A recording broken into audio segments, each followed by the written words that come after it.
Thank you, Mr. Speaker.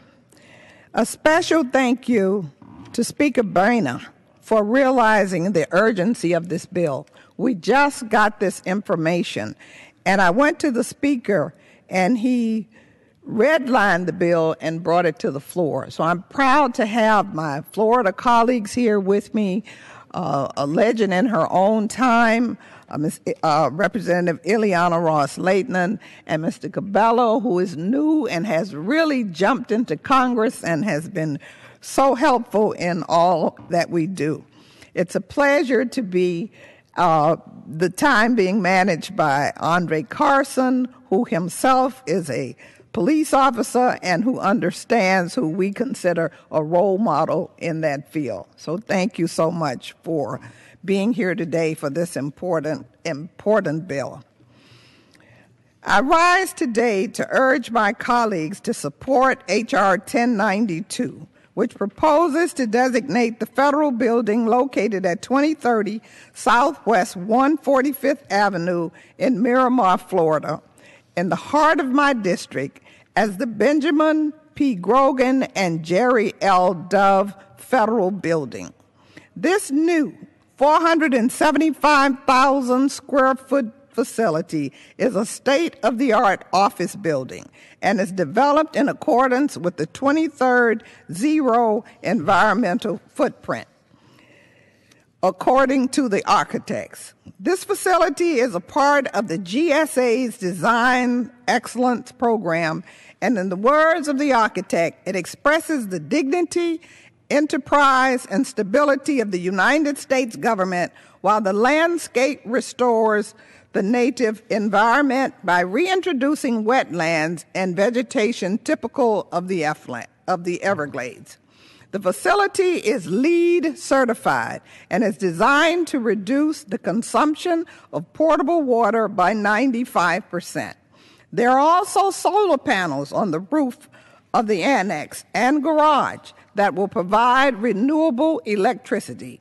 The building will be high-tech and be able to support over 1,000 employees. There are a few major points that I want to mention about the building. First, the building is aesthetically gorgeous and far from what you would consider your typical government building. It sheds the model that the government buildings always place function over form.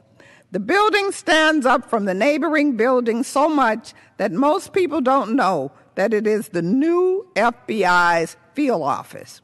Also, the construction cost was approximately $8 million below the budgeted amount, and this was achieved through the operational efficiency of the contractor Hansel Phelps, the FBI, and GSA.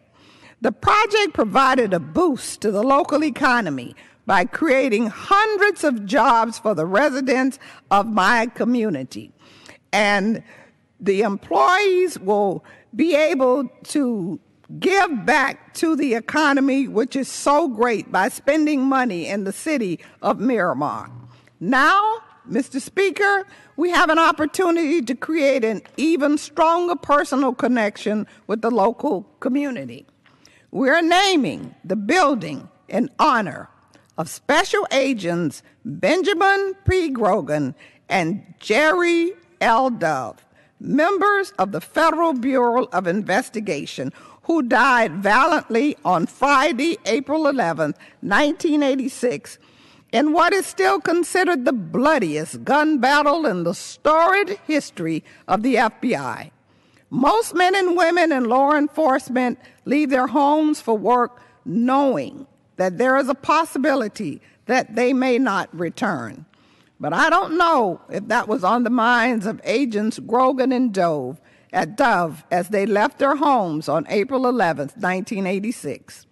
I do know that it was an unusually cool and breezy spring morning in South Florida.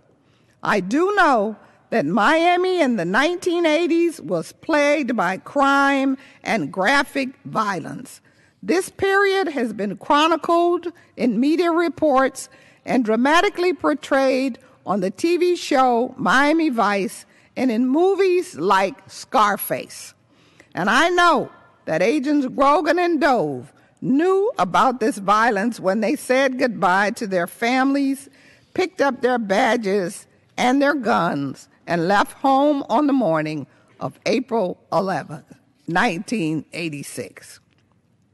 Yet, they still answered the charge to protect their community in the face of this danger. I know that Agent Grogan was a company man.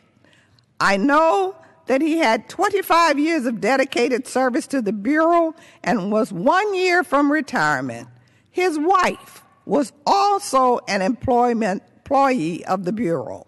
I know that Agent Dove had only 4 years of service in the Bureau after completing law school, but he was living his boyhood dream, according to his family.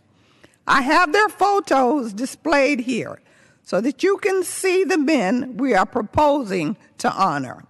I wanted to have their pictures so that you can see the bravery in their eyes.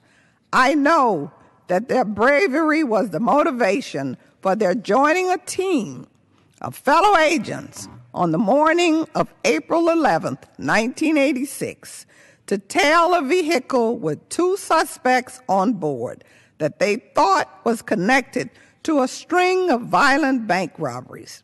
The agents attempted to hail the driver of the vehicle to pull over, and when that failed, the agents strategically cornered the vehicle, which came to a crashing halt by hitting a tree.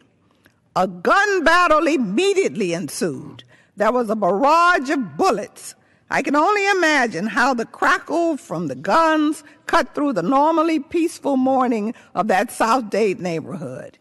Yet, our brave men of the Federal Bureau of Investigation returned fire. Their fire hit the suspects several times, but unfortunately, those weapons were not powerful enough to stop them. On the other hand, the weapons that were used by the suspects were so powerful that the agents were injured by misses that tore pieces of metal from their vehicles. However, those agents continued to battle on. Those agents knew that this could be that day for which they prayed to avoid as they said goodbye to their loved ones and left their homes, but they still battled on. I can only imagine the frustration of Special Agents Richard Manussi, Gordon McNeil, Edmundo Morales, Gilbert Orancho, John Hanlon, Ronald Risner, and Grogan and Dove as they shot dozens of bullets into the suspect's direction, and the high-powered rifle continued to return fire, but they still battled on. In a desperate attempt to flee, the suspects tried to commandeer Grogan and Dove's vehicle. When they came around to the side of the vehicle, Grogan and Dove were on the ground in a defensive position they had taken to battle the suspects. It is reported that the suspects shot both agents with a high-powered rifle at close range. Shortly after, the suspects were themselves fatally shot by Agent Edmundo Morales. Agent Morales made a very impressive statement about his role in that tragic event. He said, "I knew and I felt that I was going to die, but I was going to do my best to make sure that the suspects didn't get away." When the dust cleared, 2 agents lay dead on that spring morning, and 5 were seriously injured. I know one other thing, that if for no other reason we are here in Congress, is to honor, commend, and decorate those Americans who live up to the ideals upon which this great country was founded. Mr. Speaker, I implore you and my colleagues in Congress to join me, the Transportation Committee, and my Florida colleagues and lift up Special Agents Benjamin Grogan and Special Agent Dove. from that street in South Miami and place their names high where the world can know that we're proud of their sacrifice for their nation. It is only fitting that these names should be placed on the same mantle with the letters FBI, because Special Agents Grogan and embody the motto for which the agency has become known: fidelity, bravery, and integrity. God bless the FBI, and God bless America. Thank you, Mr. Speaker, and I yield back the balance of my time.